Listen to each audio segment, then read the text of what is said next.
අයිබෝන් සුබ දවසක් බොහොම කාලයකට පස්සේ අදත් වීඩියෝ එකක් අරන් ආවේ. අපේ 6 වසර දෙහිගොල්ල පන්තිය ගාවදී ළමයි අහුව ප්‍රශ්න ටිකක් ඒකට උත්තර ඔයාලත් එක්කම සාකච්ඡා කරා නම් හොඳයි කියලා හිතලා තමයි මම මේ වීඩියෝ එක කරන්නේ. ඒකෙදි ළමයි අහුව මේ අවට ගෙවත්තේ ඉන්න බහුලව දැක් ගන්න පුළුවන් සතෙක් තමයි මකුළුවා කියලා කියන්නේ. ඉතින් මකුළුවා තමන්ගේ වර්ගය බෝ කරගන්නේ කොහොමද කියලා ළමයි ප්‍රශ්නෙකින් ඇහුවා. ඉතින් මම අද ඔයාලට පෙන්නන්න යන්නේ මකුළුවා තමන්ගේ වර්ගය බෝ කරගන්නේ මොන ක්‍රමයකටද කියලා. සාමාන්‍යයෙන් අපි දන්නවා සතෙකුට තමන්ගේ වර්ගය බෝ කරගන්න ප්‍රධාන වශයෙන් ක්‍රම දෙකක් අපි 6 පන්ති ළමයිට උගන්වනවා. එකක් තමයි පැටවුන් බිහි කිරීම, අනිත් එක බිත්තර. පැටවුන් බිහි කරන සතුන්ටනේ අපි ක්ෂීරපායන් සතු කියලා කියන්නේ. සාමාන්‍ය බිත්තර මගින් තමන්ගේ වර්ගය බෝ කරගන්න සතු ගොඩක් ඉන්නවා. අපි මේ අද කතානායක මකුළුවත් තමන්ගේ වර්ගය බෝ කරගන්නේ බිත්තර මගින්. ඔයාලත් බලන්න ඔයාලගේ ගෙවත්තේ මේ වගේ මකුළුවෝන්ගේ බිත්තර දාලා තියෙන තැන් අඳුර ගන්න පුළුවන්ද කියලා.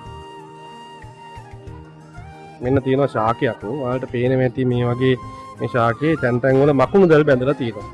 ඉතින් මේ මකුණු දැල් අතර නිරීක්ෂණය කරද්දී ඔයාලට අඳුර ගන්න පුළුවන් වෙයි මෙන්න මේ මකුණු දැලේ තැන් තැන් වල මෙන්න මේ වගේ මකුණු වාගේ දැලේ මැද පොළ පාටට කුලි කුලි වගේ තියෙනවා. ඉතින් මෙන්න මේව තමයි මකුළුවාගේ බිත්තර කියලා කියන්නේ. සාමාන්‍යයෙන් මේක තනි බිත්තරයක් නෙවෙයි. මේ බිත්තර පොකුරක් තියෙන්නේ.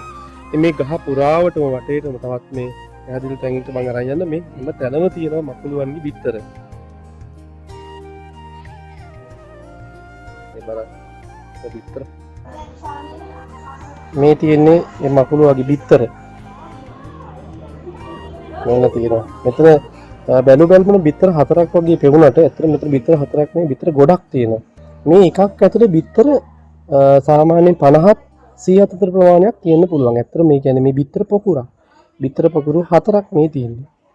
සාමාන්‍යයෙන් ස්පයිඩර් කියන නැත්නම් අපි මකුළුවා කියන සතා අයත් වෙන්නේ ආත්‍රපෝඩා වංශයට. ආන්ත්‍රපෝඩා වංශයේ තියෙන උපවංශයක් තියෙනවා. නැත්නම් අපි කියන ගෝත්‍රයක් තියෙනවා. ඒ වගේ ඇරක්නීඩා කියලා. ඇරක්නීඩා වංශයට තමයි මකුළුවා අයත් වෙන්නේ. ඉතින් මෙන්න මේ බිත්තරවල අයිතිකාරයත් මේකේ ඉන්නවා. බලමු.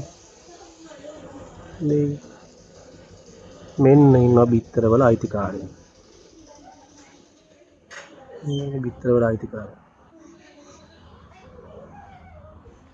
හරි. ඔයාලගේ ගෙවත්තෙත් හම්බ වෙන මේ වගේ මකුළුවන්ගේ බිත්තර දැක්කොත් චුටි දරුවන්ට පෙන්නන්න මේ වගේ අලුත් වීඩියෝ එකකින් ආයෙ දවසක අපි හම්බ වෙමු.